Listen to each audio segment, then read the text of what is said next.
चलिए दोस्तों, केसारी लाल यादव जी के गाने के बारे में बात कर लेते हैं। आयरान गाने का मैं आप लोगों को अपडेट दे देता हूं, तो आप लोग वीडियो में बने रहिए। शुरू से लेकर आखिरी तक आप लोग वीडियो को पूरा देखिए, तभी कुछ समझ पाएंगे। चलिए वीडियो को शुरू करते हैं।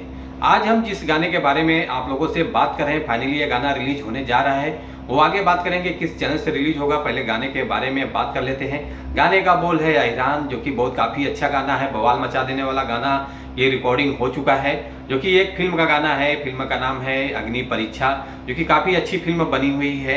और ये गाना है केसारी लाल यादव जी और शिल्पी राज जी का डुएट सॉन्ग है। और ये गाना रिलीज हो रहा है 21 तारीख बुधवार सुबह 6:15 बजे ये गाना रिलीज हो जाएगा। सूर म्यूजिक चैनल के माध्यम से इस गाने को रिलीज किया जा रहा है।